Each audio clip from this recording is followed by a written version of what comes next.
दिए और एक काम वाला आके कॉट के पास चप्पल रखा। छोटे नवाब, आज ब्रेकफास्ट में क्या अरेंज करना है? अमेरिकन, इटालियन और कॉन्टिनेंटल? टर्किश ब्रेकफास्ट अरेंज कीजिए। छोटे नवाब, कार कौन सा रेडी करना है? BMW, ऑडी या बेंज? अब्बा, वो सब चला के बोर हो गया हूँ। कल मंगाए थे ना बेंटली, वो रेडी करो। वैसे डीजे अपने दादा के जायदाद का एंजॉय करता था। एक दिन उसके दादा अनुपम खेर डीजे से, बेटा तुम्हारे पास नॉलेज भरपूर है, लेकिन तू बिना कुछ काम किए जलसा करेगा तो एक ना एक दिन हम सड़क पे आ जाएंगे। बचपन में तुम्हारे माँ बाप गुजर जाने की वजह से मैंने तुम्हें बहुत सर पे चढ़ा दिया, अब बहुत हुआ, मैं अब सख्त नहीं रहूंगा तो तू बर्बाद हो जाएगा। आप मुझे कुछ नहीं करेंगे, ये मुझे मालूम है दादाजी। आपको मेरे सिवाय कौन है? ये जायदाद मुझे दिए बिना किसी और को तो आप नहीं दे सकते।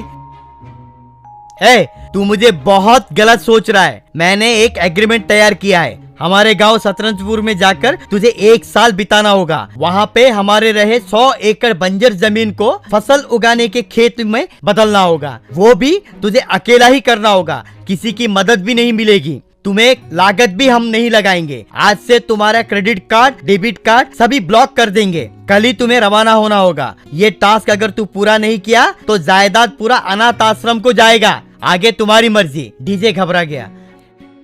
डीजे अगले दिन सतरंजपुर गांव में बस में से उतरा। उसे रिसीव करने के लिए भीकू नाम का आदमी आया।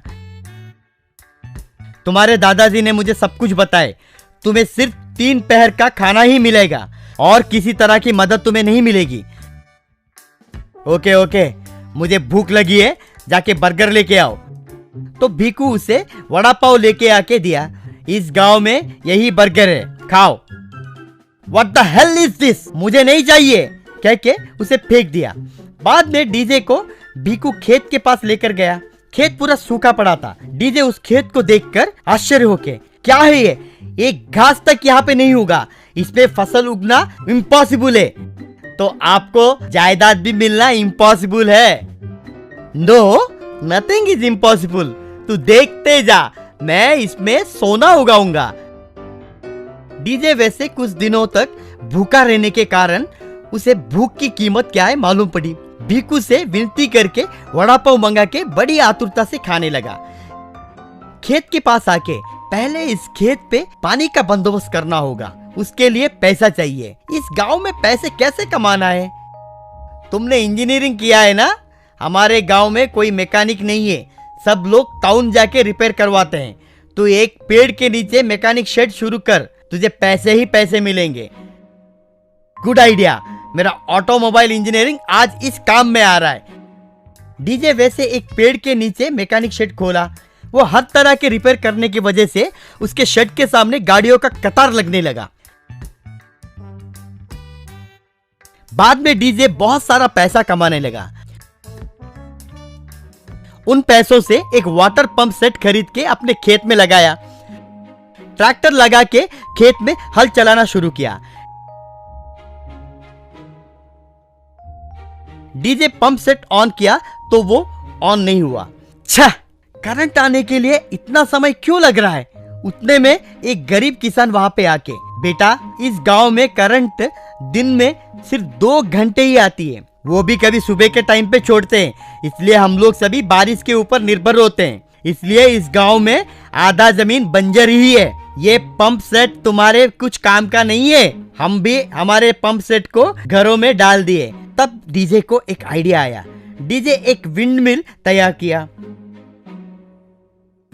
वो विंड मिल को पंप सेट के साथ कनेक्ट किया। विंड मिल घूमते ही पंप सेट ऑन हुआ, उसमें से पानी निकला। बाकी के किसान सभी आश्चर्य हो गए। वैसे डीजे अपने खेत में खेती करने लगा। बाकी किसानों को भी विंड मिल तैयार करके दिया।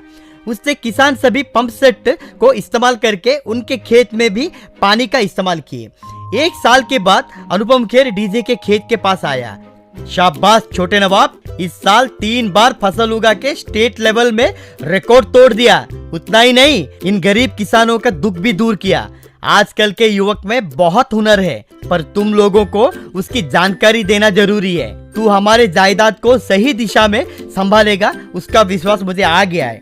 ये ले, आज से तू इस पूरे जायदाद का मालिक है। तू अपने साथ इस समाज का भी उन्नति कर, कह के उसे जायदाद के कागजात दिया। डीजे उसे नमस्कार किया। किसान सभी तालियां बजाए।